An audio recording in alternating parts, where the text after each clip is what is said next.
everyone. Welcome back to the RTV radio show. RTV stands for Restoring the Village. We have a great show ahead of us today. We have a full house, so we have all of us together on the team, and we have a special guest today. I just want to introduce her first, and then I want my co-hosts to kind of just, if they have anything to say, you know, all that good stuff. But we do have a special guest on the show. I call her Mom Harris, but Miss Sylvia Harris. I will go all into details of her background and who she is, and she's just a pillar in the community. But we'll go into details. But thank you for being our guest on this evening. Yes, welcome. My pleasure. My pleasure. Look at that. So, guys, I'm really happy that we're all together. Yes.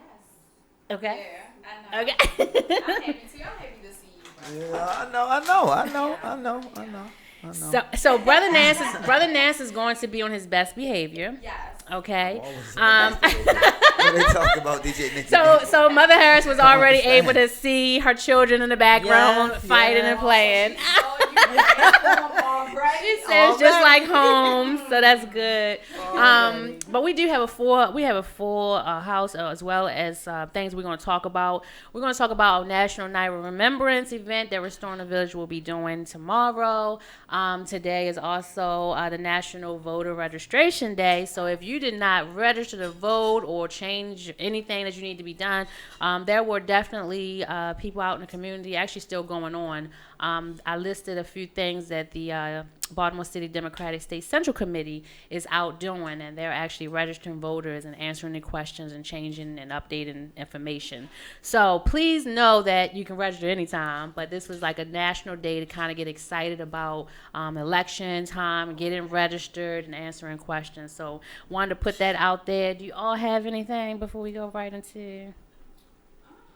No. We be waiting for your news. Oh my gosh, no. I don't I have. definitely with the news. I want to talk about the kids. Oh, okay, we're gonna come back to that. We're gonna get into his news because he want to go into out of the city. The city. Yeah. So anyway, we're gonna talk about counties later. I need him to get his life together down there. So I want to give some history. So National Day of Remembrance for Murder Victims. I won't go into details of how it all transpired, but I do want to. My first time hearing. I know a lot of people do. I don't knew because last year. So in 2007, I'll just give a little brief. In 2007, Congress designated September 25th as National Day of Remembrance for murder victims. It actually was from a family, so hopefully you all can do your homework. Look, she said. But I'll read it off of. It says Robert and Charlotte Hullinger. Of Cincinnati, they formed parents of murdered children following the 1978 murder of their 19-year-old daughter, Lisa, while she was studying in Germany. Anyway, it transpired from that. It transpired from their fight, as of course, didn't happen overnight. But as you know, there's a whole process. And so then the annual day of observance is of the date of Lisa that she was murdered. I also want to say that it is also the day that I buried my husband, so I just wanted to take upon myself to pick it up, to do something locally. Okay. And there hasn't been a lot of people that know about it here. And it's also the birthday of my boyfriend. Oh, who was murdered 18 so wow. years ago. What? Wow. For real today? Yeah, remember? Tomorrow. Oh, yeah. Wow. His birthday. He would have been 40. Wow. Yeah, So That's we are numbers and dates are crazy. I know. That's it is kind of. When did that happen? 18 years ago. 18. He was 21. Yeah. So on this day, this National Day of Remembrance for Murder Victims, which is going to be tomorrow, Restoring a Village.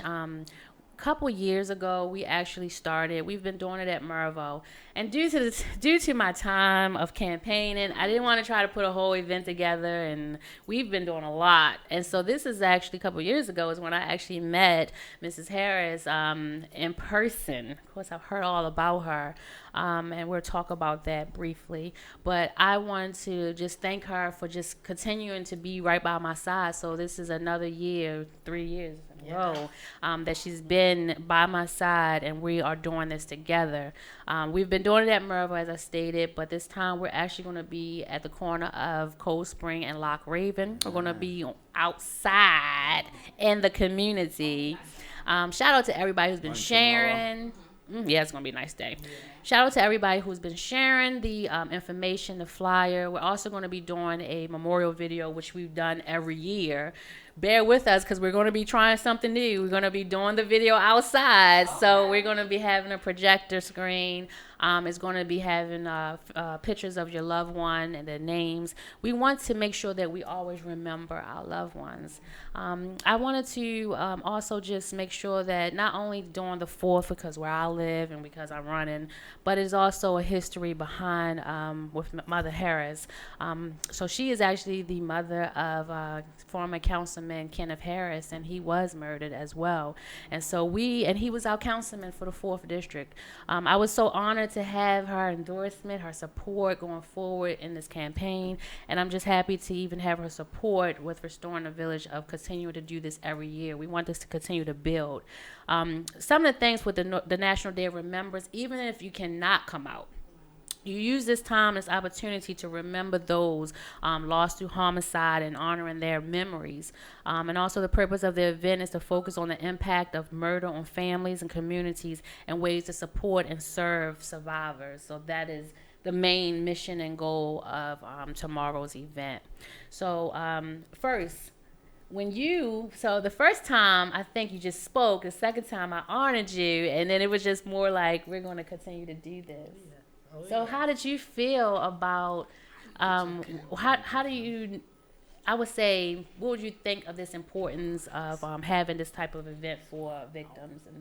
It's so important. It's important because we have to remember that we have to carry on the legacies of our loved ones.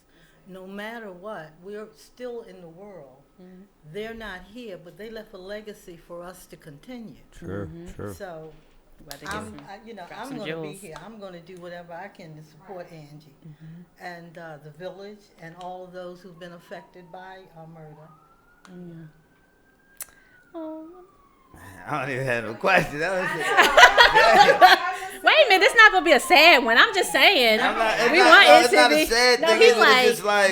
But isn't that what our purpose is? Restoring the village. No, I'm right, just brother. saying, like. Definitely is, but and I totally agree because I know September is a rough month for me. And for the longest, I used to be like, why every time in September I just start like feeling like so like down, and then I'm like, oh, because his birthday coming up. And then it's like you start thinking about like, what if this didn't happen? What if he wasn't in that neighborhood that day? What if like just what ifs all the time? And it's just crazy. Like till this day, 18 years later, I still cannot believe. Do you still communicate with the family? I'm really close with his daughters. Good. Okay, like, that's really, good. Really so you did your part. Yeah, but it's just hard. That was my best friend. Like we grew up together, so it was like it was just a total shock when I heard that news that they found him murdered on Homestead. And my heart just dropped. And yeah, like I'm in disbelief till this day. Yeah. Many people don't understand the process that we go through when we're confronted with grief. Because it's a new experience. It is. It is also a devastating experience. And it's an experience that can destroy families. Oh, yes. I've seen it That's happen. why it's so important that what Angie is doing, it has to become widespread. Because families are still, you're aching. 18 years, you're never going to get over that. I know. You're never. And the month of September, I have not been able to clean my house. I haven't been able to do any of the things that I need to do because I'm approaching that hour. So those people who have experienced horrible deaths, be you shot, stabbed, or what, but anybody that experiences traumatic death needs to be held very close. You know, and we can do that with Restoring the Village. Some people don't have family. You kill their husband, they're left with no one. You kill their child, they're left with no one. I know women who've lost kids, 10, 11 years old. They can't even get out of the bed unless they're coaxed. So the pain of losing a child or a loved one is something that you'll never get over, but it also propels you to have the love and the strength to go out into the community with that, share with people, and try to build each other up, every one of us. Are watching this because I know a lot of my friends on my social media that had lost someone between this year and last year. I lost my cousin last year, the day before Thanksgiving. They shot his car up so many times on Greenmount Avenue. So I just hope it just bring a lot of people out that are still aching and need that support, because I think that's important as well, to have that support. You know, and I think too, with our grief, our anger becomes, our grief becomes anger. Yeah, it does. And a lot of times, they call it, retaliation. When one is shot, they go, others go out and shoot. But it's anger, and it's not being treated. It's not being addressed. Yeah. The community, we're in a terrible state. We need a therapeutic community. Facts. We do. We I was really just do. about to say that. I was about to be my next statement. That was about to be my next statement. That's a like, powerful word right there. Right. Therapeutic community. Yeah. Mhm. Yeah. And the things that we find ourselves doing, I find myself sometimes why did I do that? And I realized, for a moment, I've stepped back to that day, to that time. It matters how you even receive the word that your loved one has been taken That's from true. you. For 10 years, I was in suspension. Well, I'll say 8 years. I'm 3 years coming out. But for 8 years, I was in suspension. I couldn't communicate. I couldn't, nothing was important to me. Nothing was important to me. And I guess, became aware that I was really not living when I was listening to the radio one day, and I heard a voice, and I heard my son. And my son asked me to step out. It took 8 years. Can you imagine? I had to leave my job, which meant I had to change my economics. I had to change where I live, because I couldn't remember you pay your bills, your gas and electric. Well, that wasn't any interest to me. Right. The kids would say, "Mommy, you eat today?" "Oh, yeah, I ate." Well, then you have to figure out, well, what did you eat? Yeah. Right. Yeah. It affects everything. Everything. Because that person was a big part of your life. Yeah. And now it's like, you got to figure out, how do I move on without this part of my life? And imagine a breadwinner. Exactly. Imagine a breadwinner. The only source of income that a family has is taken from them. So how do you sustain that? How do you live through that? How do you deal with that? And That's the why it's pain important. on top. Restoring the village. It's important. It's a responsibility that God has given each and every one of us. Every last one. Because we are our brother's keepers. Facts. We don't live in this world by ourselves. Facts. Yes. She is going to, listen, I'm trying to tell you, when she said she can come, Most quiet, she gonna have me on every show. I don't have nothing to say. this is good. That's It's good that you can be We quiet. need you more often. Again, the haters always haters. So, That's PA from earlier. you made a good point. They get you good early. I'm not messing with them. You made a good point, because we talk about just September, and it's so crazy. You haven't shared it, but just the three of us shared how September is a hard month. So we talked about the suicide prevention month. This is recovery month. It's a lot of things in September. Mental health awareness. Everything. Yeah. And then we had our losses. All of our losses was in September as well. And it's like I said, I know for me, some days I'm just like, I'm not okay. I have to say that out loud. It's not I'm trying to catch attention. Right. I have to say I am not okay where I am right now. Acknowledge it, Because most people can't. because I didn't at one Facts. point. At one point, I was just like Mother Harris. I was just to myself, not taking care of myself, like eating, meaning, but just, I just make sure my child is okay. And I think that's what really had me going. I mean, yes, God, but I was angry. Right. So let's just be honest about that. I was angry with God. I was angry because I'm like, I just married him, and we have a child together. We were young, and it just like that, it seemed like my life was just, and so Twinkling of an eye. yes, just like that. And the funny thing, I hate using the word funny, but the strange thing with my situation is that I always say it's like I gear myself up for September. I do it now, but at one point I didn't understand why I'm angry and like lashing out and just whatever. But now, a few years now, I like how you said 3 years out now, but I don't know how long, but I know I got to a point where I'm like, September is coming and I'm getting ready to have a hard time. Right. Doesn't mean I'm bracing for it. It means that I'm going to have some unexpected emotions sometime, and I know where it's coming from. So I had my husband's death and his funeral, but also I had October 2nd is actually when the incident actually happened. He didn't die until a year later, so I had a whole year of going with this whole process, going to nursing homes. I was a young mama, a young wife, and so that whole time is really hard. We talked about how like things are affecting me. Like I can remember, and even though it's 16 years now, but that he died, but I can remember what I was doing. I can remember what I was eating. I can remember how the smell of the nursing home. Like I fall away from it, But God, I feel like God is really like positioning all of us, for this time. And this would be a time where maybe Tasha can build with us too, but we need to go and, like you said, be a therapeutic community. Yes. Let people know it is okay to have your emotions and your hurt. This is your son. This is my husband. This was your best friend, your boyfriend.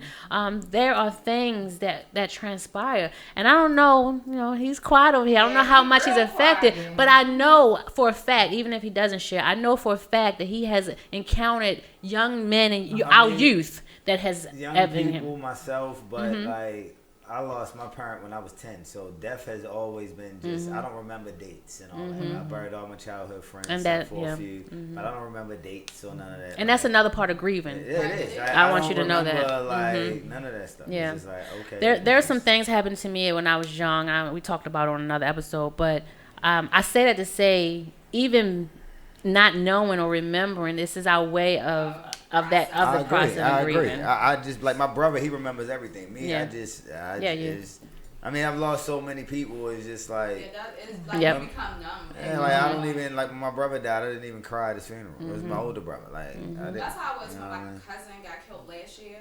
But it was like I was good up until going to the funeral home. And then when I actually went into the funeral home and saw where his funeral was being held, it was the same room of my boyfriend. Yeah. Wow. And that's when I was about to pass out. Things. And like all of the emotions start rushing that's what I'm saying. And I'm like, you know what? I cannot be here. Like my family had to calm me down. It was bad, but up until that point I was good. Like everybody thought I was gonna break down because me and my cousin was close. We grew up together like brothers and sisters, and everybody like, you good? Are you okay? I'm like, I'm good, I'm fine. Like stop asking me that. Like stop. Yeah, that part is the most annoying thing. Like people asking you okay. Up until the funeral, I was good and then that's when everything just started hitting me. But like it's like you become completely numb, especially if that's all you're used to throughout your life. Like, oh, this person got killed. Oh, okay. I mean, that's why we have such an angry community. Exactly. Very angry. Not even just, I would say angry. It's just a hurting community because you even have some, when we talked about like recovery, we have some that have used and abused drugs, alcohol to just numb themselves, to kind of forget. I hear stories all the time. And it could be a lot. It could be when I had a segment because when I had a workshop that I was doing. I would love to pick it up maybe when I have free time. But I definitely know that I wanted to give more of my time and I didn't have it. And that's just like when you're mentoring a youth. You don't want, if you know you can't give your 110%, don't do it because you don't know what they need from you. But there was a time I did a workshop through the Roberta's house, and just talking to people, we talked about just the things that people used. You know, it could be drugs, it could be alcohol, it could be sex, it could be working all the time. I mean, these are just things that we just put in place as a coping mechanism. Look at you, girl. So you know, there's a lot. You know, even to the point where you may not want, if you lost a love, like a husband or boyfriend or something, hard dating or getting to be with that person to actually give of your time. So there's so many things. I know with my daughter, she has her moments, and shout out to my boopy, my oldest, that was our child, and she'll be 20 on Friday. So shout out to Naya. She'll be, yeah, I know. And it also says how long I've been in the district. 20 years.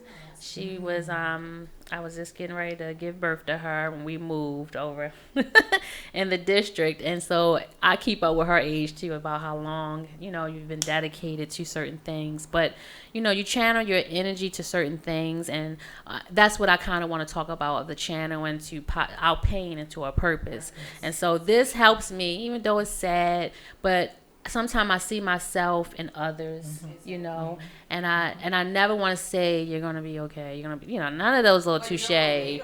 But you're relatable. You're just there. You're listening. And sometimes it's just telling. Sometimes it's like just to tell your story and just sit back and see if they're going to bite, because they may not say it at that moment. But I've gotten where they may not have said anything, and then they send me a message. The messages I received with pictures of their loved one, it was more like, I don't want the picture to be shown, but they showed me, and they just said he mattered. You know, so these are just as hurt. You know, this is pain. And we talked about retaliation, and we just talked about the destruction that that the effect of violence is doing to our community. You know, even our job, you know, your job give you how many days when you lose your immediate family, and you're supposed to be okay with it. Depends on who died. Oh yeah. But it's just like, you know, days and get back to work. You know, I went through that process. I was about to say check me in somewhere, because there's 3 days I can't do. But I had a great support system with my job, but everybody don't. And so we also have the, you know, you still gotta get the job done. Well, how do I do that? You know, when I'm hurting. And who do I talk to? Because maybe it doesn't show that I'm not strong, or, you know, whatever. You may not. I remember not having the moments to really, like, you know, cry in front of my daughter. I felt like I gotta be strong for her. And she said, I remember when you just broke down and cried. She must have saw me somewhere, because I'm telling you, I just never. It was more like, you're gonna be okay. We're gonna be all right. I was the workaholic queen, and it was like, we're going to be in this activity, that activity, to the point where I have not found a moment to sit still yet. Right. And look what I'm doing now. But that's what helps me, and now it's showing the balance. But Mother Harris, since she's our special guest, I want to say, even through her loss, like, she's using her voice to be in this community, and she is being vocal for the city, the residents in the city. She has spoken out on a lot of things, and I want to just say thank you. You know, we talk about, you know, the pillars in your community and giving flowers while a person is alive. Like, I tell her that all the time, how much I appreciate. I don't know if she wants to say it, but she says it all the time to me. You want to say your age? She is a young person. 73. You hear that? You hear that? There's no excuse why you can't do something. And I say that because she looks good, she still gets around, and she's feisty, and she don't care. And she can still pop. and she can still parallel pop. That's a blessing. but she is just so inspiring, and when I read on certain things about even former councilman Kenneth Harris, I can see where it came from, and that is what we need more of when we talk about that village. You have posted something about Mother Teresa. Like, that's what you are. You are really just very inspirational. That's my to hero. Yes, My hero. yes. So what are some things that we can do as a village or as a community to you said being a therapeutic community? Like, what are some things that we can do as a community? I think our interest should be in the school. Our children. Now you about to get them out of there. Our children are the most precious gifts that we have. And we have so many of them who are in trauma. Yes, they are. They are hurting. And I see them. I walk along and I see the kids. And I'll stop one and ask one, "You okay today?" "What you mean okay?" I said, "You okay? How was school today?" "Good." "Well, what was good about it?" And they'll look at me and they'll say, "I didn't get shot." I had a kid say that to me one day, and Hurtful. all I could do was just stand there and look at them. Kids don't know how to. We don't know what these kids are carrying in their hearts. And No, he knows probably. They are looking like, I'm just happy to see 18. Yeah. These are things that I never would have imagined. Like, I'm up here about to get to 40 and I'm embracing that. And they are literally, I'm happy to see 20. I'm sorry. I'm just saying, like, but that's important because that's the way our kids react. That's they their carry reaction. everything in. Parents working, they don't have time to really sit down, and then they're hurting. True. So the pain is just going in a circle. Yeah. And no one's not talking about I always their talk feelings. about that. Exactly. No one's not Exactly. talking. Yeah, I agree. At the school, we can bring a group of kids together. And Roberta House, I know when I was a part of it, they were doing that. I was involved with that. We can reach kids in school. We can identify kids in school who we think may be potential gangbangers. We have to really look at our children and know who they are. But the work needs to be done in the school because we can't go into the home. What we do in the school hopefully will transfer into the home. But we've got to do it in the school. We've got to have people come into the school, take an interest into these kids. But people that look like them, though. Let's clarify. But and I agree with that. But I'm going to take comfort from wherever it comes. I agree. But But our kids in these communities, I agree with Ron. They need someone that they can relate to. They need their own culture. I agree with that. But we don't have the time. We don't. And I won't say. We have the resources. We just don't utilize the resources properly. Well, then what we need to do then is identify what those resources are and then man them up with people. Yeah, organize the people and the money. That's it. That's the key to it. That's right. Now, as he says it, you hit him right there. Keep saying it till somebody wake up and they be like, you know what, that makes sense. There's a lot of old money in Baltimore. You know what I mean? Well, what I'm hoping, and because Restoring the Village is the first group who's come together to address the issue. Bringing other organizations together. I'm hoping that we can, because what was her name? Hillary Clinton. She was the one to emphasize the village taking care of itself, taking care of its children, taking care of its people. Let's contact her and find out what resources they can contribute to restoring the village. You understand what I'm saying? There's money out here. Facts. We have to go directly to the sources for it. Facts.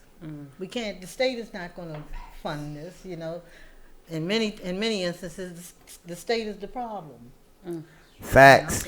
I was about to say, yes. The state is the problem. So we Yes. have to go where we know we may be able to make an inroad. And I think address Hillary Clinton and some of those other folks with some money, and let's get this show on the road. Let's get into the school. It's also very important that we get out here and vote too. I'm so sick of people like, what is the point of voting if nothing's not going to change? Yeah. Well, if you don't get out there in numbers and vote, then nothing's not going to change. Absolutely. We can't get the money to get these resources, to get these programs that we need for these kids. Absolutely. So, it's very important to get out there and vote. Like, somebody made a post today that they said that some of your black leaders don't even like black people. And that's true. Facts. Facts. Hey. That's so true. Facts. Well, So you can vote, but you got to make sure you're putting the right people in office. Exactly. Yeah, You know of what course. I mean? Like, But we're just talking about the importance of it. So, no, I agree. even I'm with you. researching. I tell people all the time, might not be what I'm supposed to do in my elected position, but I tell people all the time, do your homework. Even with me, I hope to earn votes. No one's perfect. I do it's so easy to. Okay, prime example. I probably shouldn't say this, but prime example. If I have to say it, if you have to say that. No. But I have to say it. So there was an article that came out about Mayor Jack Young. No. I was just saying there's an article that came out about Mayor Jack Young about jobs that were coming out in the city, and people were just mad because once they realized it wasn't what they thought it was. But the point of the matter is, first of all, read. It specifically said for young people to get into this. And it's still, regardless if we think it's a McDonald's or wherever else it could be, it is still providing jobs. So I think sometimes we can be so critical. We say this is what we want to do, and then they provided it, right? And that wasn't just it. Like, who's to say what else is stirring up in the pot? And I mean, I'm only going off of he's our current leadership right now. All right, can we talk about? Wait a minute. And so my part is, and I could just say with that, and I could say other things. There could be some things that I'm going to do, and then they're going to be like, you're going to always have critics that are out there. But you have to at least you're going to have to get someone at least is trying, that is trying to do something. Right now, we do need jobs. And that moment, this is a corporation that said, hey, let's do it. And who knows, it may be more people to say, let's do something. They're going to probably, it's going to be better than being on the corner and having to watch your back. It's going to be better to have them have a job and maybe move up and maybe go further to their college tuitions and stuff. So there's still a start. Even with this, you're going to have people that say, well, why are we trying to pull together to say this? Won't you just stop the killing? Well, it's still people out there that need this type of support. So I love what Mother Hers just said. Everybody has a role. Everybody has to do something. And whatever your niche is, if you have something better than the McDonald's that was offered, then bring that to the table and let's see if we can get this thing going. Otherwise, we have to take what we're getting right this moment at this moment. Farms they got in Maryland. Well, I mean, it's still a fast food. Doesn't matter which one it would be. I'm just saying. Yeah. So I cannot. So my point is, I love anyone that's trying, and I do know that we've had people that have not been trying, and it's not go anything with a mayor. I'm not talking about anybody particular. I'm talking about do your part. Do your part in the community. If you know someone's hurting and you know that they're coming up to their anniversary of a death, call them up. You don't have to have a national day. Show up to the radio show. You know what I mean? I cannot. I'm talking myself. Okay. For my friend. You showed up today. Yes. Oh, yes, he did. I'm trying to be serious, and he's just not. So He's never serious. I want to say something because I do my research. I do. No. What do you mean? Y'all are using this. See, look, you're going to take another one out of the way. So, no, I do my. I like to do. I like to study. I like to read. Okay. I like to do my research, read articles. I love history. What you read today? Okay. So Mother Harris said something about children in the schools, and I think she's going to really appreciate what I'm getting ready to say. Okay, she'll appreciate your research? Yes. Okay. So, September 24th, 2008, Okay, and I think you might know where I'm going with this. So Stephen, I hope I'm saying it right, Stephen Janis. So he wrote an article in the Washington Examiner, and he said that the title was Kenneth N. Harris Sr. in his own words. These were inserts from things that he said, and he put it all in the insert. So you know where I'm going. But I want to actually say what he said about the youth. Just because Mother Harris, and it goes back to being a village, you can see from what he said is something. Mother Harris?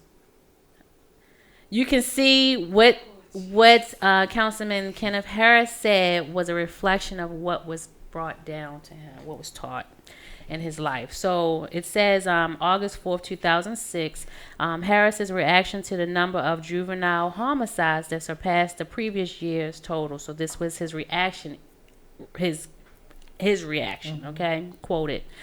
This is a tragedy for the city. Anytime, I would love to actually hear it. But he quoted it.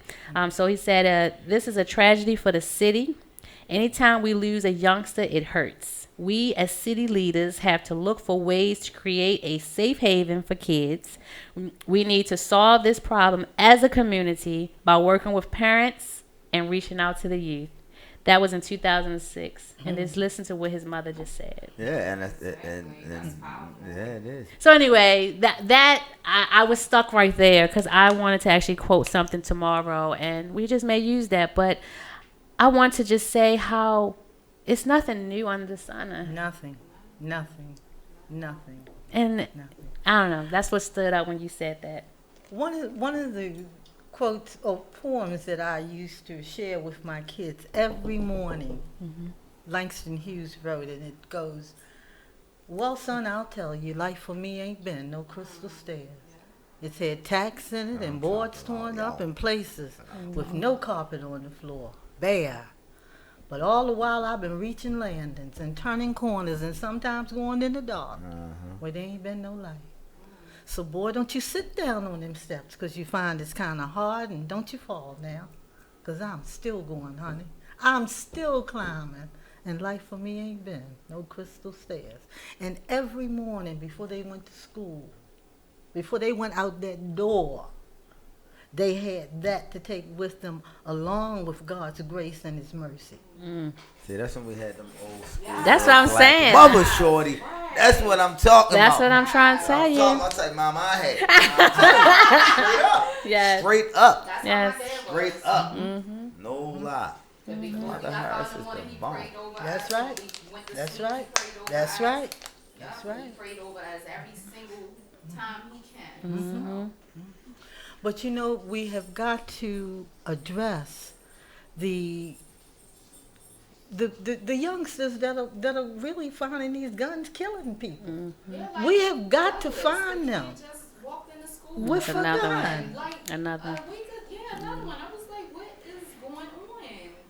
My mind says he came to that school with that gun because he wanted to be found with that gun. Because somehow he was making a statement about his own life. He's afraid.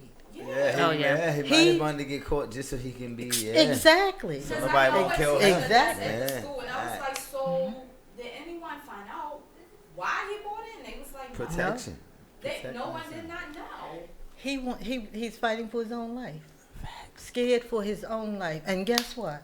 He's he not- has a right to be. And he's not the only one. Exactly. Lots of them out here. Exactly. Afraid.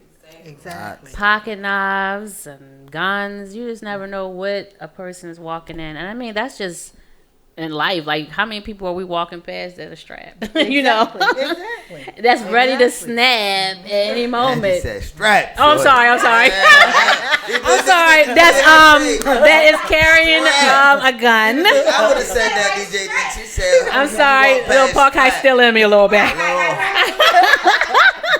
And Oh yeah, and that's what we have too. Park Heights. Okay, look. West Side. Okay, sorry. But yeah, that's the honest truth. Yeah. Because I know Yeah. I have a gun for me. Yeah. You packing? I'm just saying. Okay. that might be why she can't vote. She packing. So. Wait a minute, you gotta do a poem for Martin Luther King. No violence, no violence. Okay. So we like to use this show. Like I said, I don't want it to be a sad one. We are using our, things from the past. To power your present. To empower. To power, not empower. To power. The power. Your presence. Your presence. I try to leave. Okay. Oh Lord. Power up. You got that DJ Nicky Nick. Okay. We're gonna have to use that to power. That was an insider. That was our stuff. I had to get him back. Yeah. No, don't get her back. All right, these little messages we be talking. That's it. 'Cause it will not be a restoring the village. But I want to go back to our leadership because we, as a result of civil rights, put in leadership that we believe was going to make things better for us. And the leadership that we put in, unfortunately, was not committed to the continuation of what our ancestors had put out there. They didn't do it. If they had, we wouldn't have a Sandtown Winchester or Freddie Gray. Facts. And this is from your elder. I respect Jack, but Jack was there when I was growing up. Okay? So the programs that he's talking about, I'm not in it. The programs he's talking about implementing now are programs that should have came about years ago. And I think that's some of the people frustrations. And that's why he's not going to win. They've lost interest. That's why he's not going to win. Exactly. They've lost So I don't know who's gonna win because I'll put that disclaimer. I haven't endorsed Omeya, and I'm not talking bad about Omeya. But I do want to say I do love everyone. I do love everyone. Put that disclaimer out. Yes. What is that? Okay. At 41, 42, Angie said. But I just want to, I want to say that. We talk about the charter. There's so many things put in place. It doesn't, to me, in my heart, I don't feel like it matters with a particular person because even with, when I win, it will be an uphill battle. Like it may be something I want to implement, but you have to have 13 others that have to vote on it. Then it has to go to the mayor. So even if he was the president and he did go, I'm not making an excuse. I'm just saying the process. If it did get there, if you had a mayor that just slapped it down, it goes back to square one. But it goes back to we need an amended charter because we've had some charters put in place that goes back to 60s. And I love, there's a book that's out, and we're talking about the segregation of Baltimore. Like, that's what we really need to talk about. And having people in place to have things in place, to keep it in place. So there's a lot. And as I continue to read up on the two, yes. There's so much that's in play, and so you have to look at when the people are trying to run for office. You're looking like, well, who are they? Who is backing them, and what's that? What money you is do. behind them. All of that. You do. Yes. But going back to Mother Hurst, I totally agree. It's time for some fresh blood, and not just any. Not any, but I really think that they need to clean house. I think it's time. It's been time. They need to clean house. Well, and I'm excited about this year election because it is a lot of fresh blood out here. It is. That's trying to get into office. I agree. It is a lot of them, but it's our job now to research these people, see who's going to be a good fit. But unless they're talking about cleaning up the people putting people in position so they can clean up their own internal houses, it doesn't matter who's in office with fresh ideas. I think that's what I was just trying to. That was the only thing I was trying to make. I'm just saying, not to make an excuse for anyone. I'm not speaking in the negative. I'm just saying, or making an excuse. I'm saying that whoever is in office, people should be paying attention to what are they saying about rebuilding the family structure, the households. The community can go and get built regardless, whether they do anything for the households or not. That's already been planned out 15, 20 years ago. You know what I mean? all that stuff that happened down in Fells Point with the market and all that, and the new restaurant, all that stuff been planned out. The dock, I mean, the same people a lot are of things.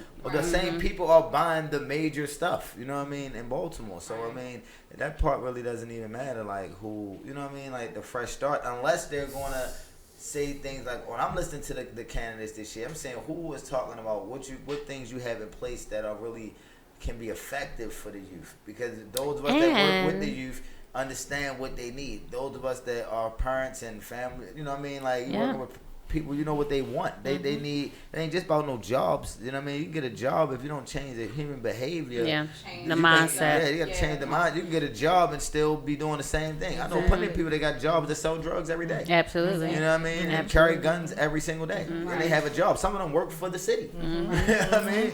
Straight up. That's a fact. I know exactly. That was the original first. I know exactly. That was the original re-entry program. That's right. Hiring the brothers and letting them work for the city Yes, in they did. all major Yes, cities, they from did. Camden, New Jersey, That's to New right. York, to Baltimore. right. Like, do your research. Now, I do research that. You know what I mean, Angie? Oh, now. And they were making good money. They're making great money. Yes, and indeed. get money in the streets. That's right. You know, So we had to talk about that another time. I ain't trying to But get no. I was saying we had to talk about it another time, because that's a deep statement. No, focus. Okay. We have to talk about that, because it's a lot to that too in my eyes. But I would say, going further to just saying that, listen. I am listening. I'm sorry. I'm sorry. Hopefully the next time, you know, when you probably look at the video, you see like the clean cut with us like kicking him and say, stop it. But this is kind of hard to. Okay, so yes, that's what she's over there usually kicking him. So you have to kick him. Oh, I have to kick him. Okay. I've never felt the kick as long as it's just their imagination. I don't have any bruises, or, you know, I see people that kick me. So I want to go a little further. And then we can kind of get back on our little track. But you said about the youth, you know, the candidates, about having, you know, I don't say an agenda or their the plans for the youth. Right. But I want to go even further. I've been talking to a lot of people. I've been doing my research. I've been reading about Baltimore, studying, listening, paying attention. Woke. No, but no, I'm saying, listen, guys, I'm trying to be serious. This is what happens when we're all three of us is together. Okay. I would like to go even further as a constituent. I do have to vote. That I would like to see who will have the, I would say, I don't say a black agenda, but you have to have the black population. Just keep it real, Angie. Who has the black agenda? Yes. But the real black agenda. I'm not talking about the phony black agenda. Real. I'm talking about the black agenda where you're pulling in people that are doing the work, and you have budget money. We shouldn't have to be applying for grants and all that. Like, we shouldn't have to do none of that. You know what I mean? Like, straight up. Like, we shouldn't. We shouldn't have to apply for no grants. Those of us that are doing the work. You know what I mean? True. Like, we shouldn't have to go through so many hoops and bounds just to get. I got to drive all the way to D.C. to get love for my business and what I'm trying to do for the community. I got to go all the way to D.C. and deal with D.C. government. I'm dealing with D.C. government. And I got government right in Baltimore. And some of them are my friends. You know what I mean?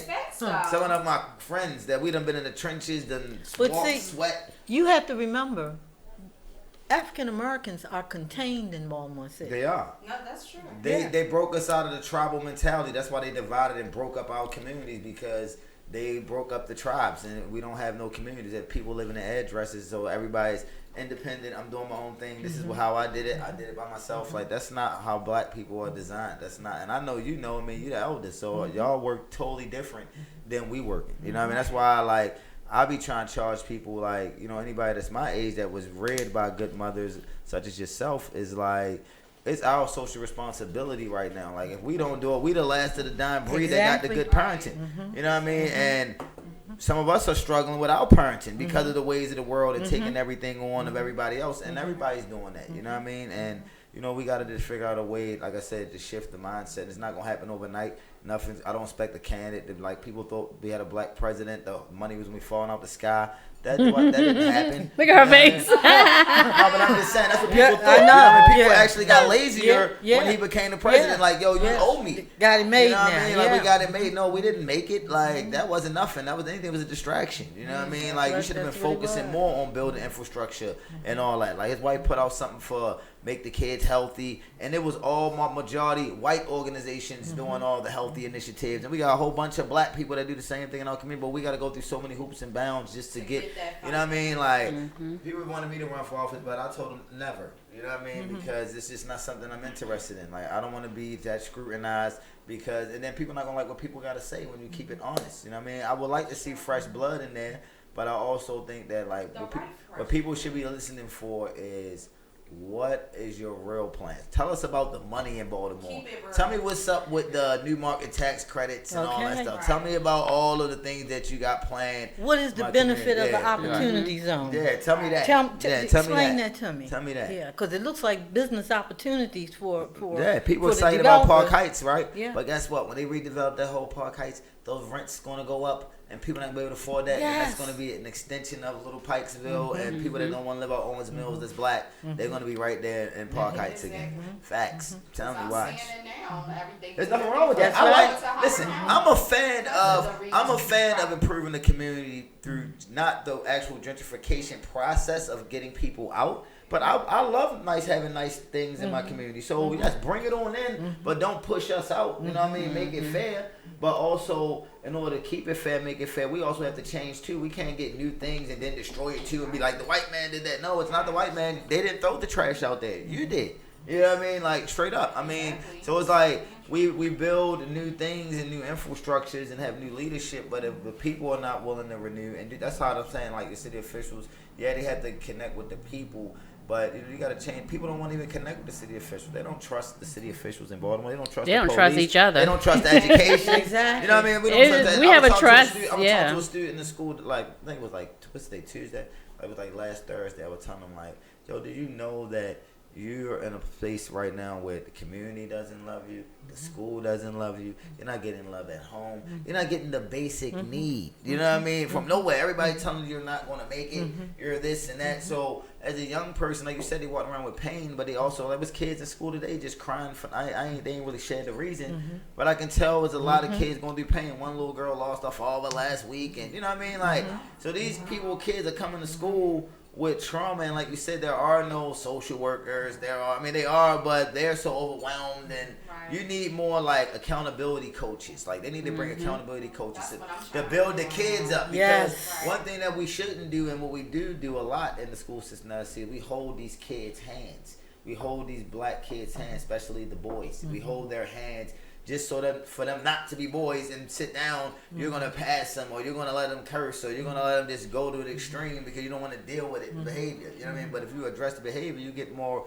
respect and build them up. That's what accountability coming at. Like, I'm at a school where I'm seeing kids just going crazy up and down and cursing, wilding. So I'm just catching them one at a time. Like, yo, Shorty, you look like you smart. Yo, why don't you get? I said, at this school, yo, you should be getting a 4.0.